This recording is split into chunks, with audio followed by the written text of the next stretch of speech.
So నమస్తే, welcome to at night. So ఈరోజు మనతో ఉన్నటువంటి గెస్ట్ వచ్చేసరికి రషీదా గారు. సో రషీదా గారు వచ్చేసరికి కువైట్లో ఏపీ ఎన్ఆర్టీలో వింగ్లో అనేది వారు ఇన్ఛార్జ్గా ఉన్నారు. అట్లాగే తెలుగుదేశం పార్టీలో కూడా పార్టీ లీడర్గా ఉన్నారు ఎన్ఆర్ఐ వింగ్లో.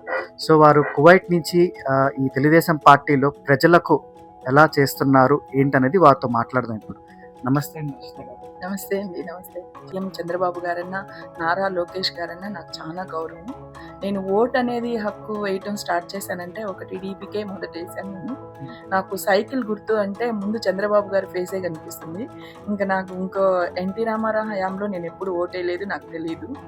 అందుకని ఆయన అభివృద్ధి అన్న, ఆయన ఒక లెజెండరీ లీడర్ లాగా నాకు కనిపిస్తారు. ఆయన అభివృద్ధి చాలా ఇష్టం నాకు. అలా ఆయనకే స్టార్ట్ చేశాను, ఓటేయటము అనేది స్టార్ట్ చేశాను. ఇప్పటి వరకు ఆయన మీద అభిప్రాయంతో, ఆయన మీద గౌరవంతో, ఆయన అంటే నాకు చాలా అభిమానం. అందుకని ఆయన ఏది చెప్తే, ఏది చేయాలి అనుకుంటే దానికి మేమందరం సహకరించి ఒక కార్యకర్తలుగా ముందుకు వెళ్ళి ఆయనకి సపోర్ట్ ఇస్తూ, మద్దతు ఇస్తూ, రాష్ట్రాన్ని ఆయన ఎంత ముందుకు అభివృద్ధి చేయబోతున్నాడో దానికి మేము సహకరిస్తూ వెళ్తూ ఉంటాం.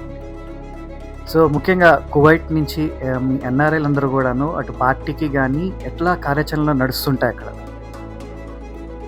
కువైట్లోనే కాదండి, నేను ఒక ఎన్ఆర్ఐ. అయితే దేశాల్లో, అన్ని దేశాల్లో టీడీపీకి సంబంధించిన కార్యకర్తలు టీడీపీలో వర్క్ చేయాలని, టీడీపీని అభిమానించే వాళ్ళు, టీడీపీ కోసం ప్రాణాలు ఇచ్చేవాళ్ళు చాలామంది ఉన్నారండి. ఆ పార్టీ పేరు ఎత్తుకుంటేనే మేము ఎలా అంటే ఒక తల్లి లాంటిది అనేది అనుకుంటాం మేము, అలా అనమాట.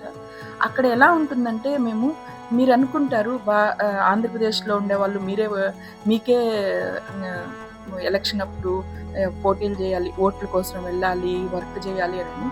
మీకన్నా ఎక్కువ తపన ఉంటుంది మా రాష్ట్ర అభివృద్ధి కోసం పాకులాడాలి. ఓకే, ముఖ్యంగా ఇప్పుడు పార్టీతోనే కాకుండా మీరు ఎంతో సేవా దృక్పథంతో ముందుకెళ్తారని చాలా విషయాలు నేను విన్నాను, ముఖ్యంగా ఆడవారి గురించి. సో ఈ ఆడవాళ్ళకి సేవా దృక్పథంలో మీరు ఎటువంటి సేవలు అందిస్తున్నారు? యాక్చువల్లీ చెప్పాలంటే నేను ఈ ఎలక్షన్ ముందు నేను జగన్ పరిపాలనలో చూశాను. నేను ఆడవాళ్ళ మీద కేసులు పెట్టడము, రకరకాలైన ప్రాబ్లమ్స్ని ఎదుర్కొంటున్నట్టుగా మేము ఎప్పుడు న్యూస్ని అబ్జర్వ్ చేస్తూ ఉంటాము. అలా న్యూస్ చూసే దాంట్లోనే నేను ఒకసారి ఒక న్యూస్ వీడియోని చూశాను. అసెంబ్లీలో బాబు గారు ఏడ్చారు. ఆ ఏడ్చిన తర్వాత నాకు చాలా బాధేసింది. ఆయన ఎంతో రాష్ట్రాన్ని అభివృద్ధి చేశారు. ఆ హైదరాబాద్ని ఎంత డెవలప్ చేశారండి, ఐటీ కంపెనీలు అవన్నీ తెచ్చింది ఆయన వల్లే కదా. ఈరోజు హైదరాబాద్లో ఇంత మంచి నేమ్ ఉందంటే అది మొదట చెప్పుకోవాల్సింది, థ్యాంక్స్ చెప్పాల్సింది మన చంద్రబాబు గారికి. ఆ తర్వాత ఎప్పుడైతే మనకు హైదరాబాద్ దూరం అయిపోయిందో రాజధాని లేకుండా తనకలాడాము చాలా రోజుల వరకు. రాజధానిని ఏర్పాటు చేసి ఇప్పుడు మనకి రాజధాని అనేది ఏదనేది తెలుస్తుంది. అంతకుముందు పరిపాలనలో అక్కడ రాజధాని, ఇక్కడ రాజధాని, ఇక్కడ రాజధాని అంటుంది. ఆ సిచ్యువేషన్లో రాజధాని ఒక టెన్షన్లో పైనుంచి ఆయన ఏడ్చేది నేను చూశానండి. ఆ తర్వాత నాకు అర్థమైంది, మనమందరము రాష్ట్రం కోసము ఏదో ఒకటి చేయాలి అనిపించింది. అప్పుడు మేము కూడా ముందుకు వచ్చాము. ఆ తర్వాత నేను స్టార్ట్ చేశానండి. నేనంటూ ఒక వాట్సాప్ గ్రూప్ని క్రియేట్ చేశాను. ఏంటి అక్కడ పరిస్థితులు ఎలా ఉన్నాయి, మనం రాష్ట్రంతో ఐక్యం కావాలి, స్నేహభావం కావాలని నేను ఒక చిన్న వాట్సాప్ గ్రూప్ క్రియేట్ చేసి దాంతో నాకు తగిన అభివృద్ధి చేయాలి అని నేను స్టార్ట్ చేశాను. ఫస్ట్ స్టార్టింగ్ 10 ఉమెన్స్తో నేను ఒక గ్రూప్ని స్టార్ట్ చేశాను. ఆ గ్రూప్ ఇప్పుడు 5 lakh ఉమెన్స్ దాకా చేరింది. ఎలాంటి అభివృద్ధులు చేస్తున్నానంటే ఆ గ్రూప్లో ఫ్రీ టైలరింగ్ ఆన్లైన్లోనే నేర్పిస్తాను. ఇంట్లో ఉండి కొంతమంది బయటికి వెళ్ళలేకుండా చేయలేకపోతారు, కానీ నేను ఆన్లైన్లోనే స్పెషల్ టీచర్స్ని పెట్టి నేను టైలరింగ్ నేర్పిస్తాను, బ్యూటీషియన్ నేర్పిస్తాను, ఇంగ్లీష్ క్లాసెస్ ఇప్పిస్తాను, పికిల్స్ తయారు చేపిస్తాను, తర్వాత ఆయుర్వేదిక్ ఐటమ్స్ ఎలా తయారు చేస్తారో నేర్పిస్తాను, తర్వాత కెరీర్ గైడెన్స్ గురించి నేర్పిస్తాను, తర్వాత మోటివేషన్ స్పీకర్స్ని తెచ్చి నేర్పిస్తాను, ఎలా ఉంటాయని, ఓట్ అంటే ఏంటని నేర్పిస్తాను, ప్రభుత్వం అంటే ఏంటనేది నేర్పిస్తాను. తర్వాత ఏదైనా కేసుల గురించి లాయర్లు పిలిపిస్తాను. వీక్లీ జూమ్ మీటింగ్స్ ద్వారా లాయర్లు, జడ్జిలు, పోలీస్ ఆఫీసర్లు, కలెక్టర్సు, రిటైర్డ్ ఆఫీసర్స్ని, పెద్ద పెద్ద ఆఫీసర్ని తీసుకొని వచ్చి తెలిపించి అసలు ఏం జరుగుతుందో మీకు తెలుస్తుందా, ప్రభుత్వం ఎలా తలకిందలవుతుందో తెలుస్తుందా అనే ప్రయత్నంలో నేను ముందుకొచ్చాను. ఇప్పుడు 5 lakh ఉమెన్స్ దాకా చేరారు. ఇప్పుడు నా అంచనా ఏంటంటే విదేశాలకి ఎగుమతి చేయాలి. ప్రతి మహిళ ఎంటర్‌ప్రెన్యూర్‌గా ఎదగాలి. అంటే తన కాళ్ళ మీద తను నిలబడాలి. తన జీవితానికి తను ఎవరి దగ్గర డిపెండ్ అవ్వకూడదు. తన సొంత కాళ్ళ మీద నిలబడి తనకంటూ ఒక లైఫ్ కావాలి. తను చెప్పుకునేదానికి, ఒక గర్వంగా చెప్పుకునేదానికి ఒక స్థానం కావాలి అనే ఉద్దేశంతో చిన్న మహిళలు, చదువులేని మహిళలు, అసలు ఏమి అక్షరాభ్యాసం కానీ లోకజ్ఞానం కానీ తెలియని మహిళలు కూడా ఇంట్లో వంట చేసే ఐటమ్స్ని కూడా సేల్ చేసుకునే విధంగా నేను ఒక వెబ్సైట్ని తయారు చేశాను.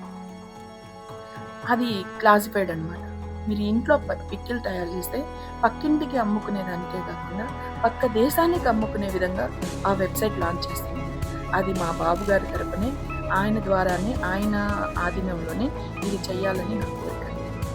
తప్పకుండా అండి. అలాగే ఇంకా భవిష్యత్తులో మీ యొక్క సహాయ సహకారాలు అనేది ఇటు ఆంధ్ర రాష్ట్రంలో ఉన్న ప్రజలకే కానీ, అలాగే ఎన్ఆర్ఐ వింగ్ నుంచి కానీ ఎటువంటి విధంగా ఉంటుందనేది మీరు అంటారు?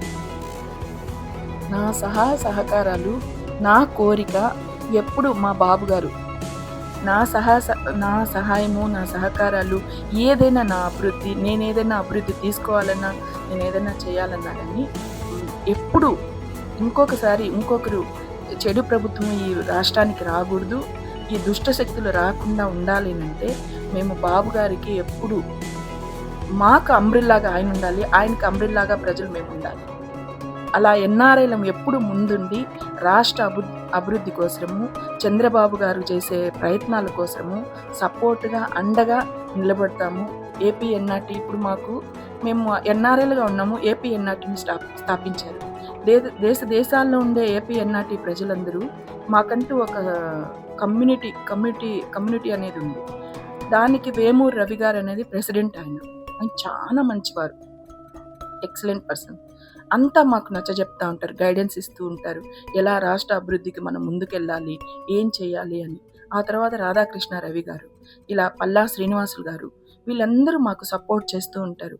ఎన్ఆర్ఐలకి ఏం ఇబ్బంది అయినా కానీ, మాకు పథకాలంట, మాకు ఈ రాష్ట్రంలో మాకు ఏదైనా సమస్య వచ్చినా, మా దేశాల్లో ఏదైనా మాకు సమస్య వచ్చినా కానీ, లేదా రాష్ట్రంలో ఏదైనా మాకు అవసరపడ్డా కానీ అన్నిటికీ ప్రభుత్వం ముందుండి మమ్మల్ని కాపాడుతుంది. అంత కాపాడుతున్నప్పుడు మేము రాష్ట్రం కోసము, రాష్ట్రాన్ని పరిపాలించే నేతల కోసము మేము ఎప్పుడు 24 hours 6 నిమిషాలు వాళ్ళ కోసం కష్టపడుతూనే ఉంటాము. మేము వాళ్ళకి హెల్ప్ చేస్తూనే ఉంటాము. వాళ్ళ కోసం మేము ప్రాణాలు ఇచ్చేదానికైనా కానీ రెడీగా ఉన్నాము. చివరిగా ప్రశ్న, మీరు తుది శ్వాస వరకు కూడాను తెలుగుదేశం పార్టీలోనే ముందుకెళ్తారా?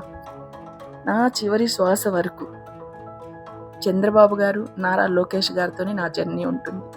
ఎప్పుడు నేను మొదటి నుంచి అదే ప్రయత్నంలోనే ఉన్నాను, అదే శ్వాసలోనే ఉన్నాను. నా చివరి శ్వాస కూడా టీడీపీతోనే ముగిస్తుంది. తప్పకుండా రషీదా గారు. అలాగే మరిన్ని చూస్తున్నారు కదా, రషీదా గారు అని చెప్పి మన కువైట్లో వచ్చేసరికి ఎన్ఆర్ఐ పార్టీ లీడర్ తెలుగుదేశం పార్టీలో వారు ఇట్లా అంటే పార్టీలోనే కాకుండా బయట ఆడవాళ్ళకి కూడా ఎన్నో సహాయ సహకారాలు, అంటే ఆడవాళ్ళు ఇక్కడతో ఆగిపోకూడదు, ఇంకా ఎంతో ముందుకు వెళ్ళాలి అని చెప్పి వారి సహాయ సహకారాలు అనేది మా తుది శ్వాస వరకు ఒక కార్యాచరణ అనేది పెట్టుకున్నారు. ఆ కార్యాచరణ అనేది కూడాను వారికి విజయవంతంగా అనేది పూర్తి కావాలని మనందరం కూడాను మన టెట్9 ఛానల్ నుంచి కోరుకుందాం. స్టే ట్యూన్డ్ టెట్9 ఛానల్. థ్యాంక్ యూ రషీదా గారు.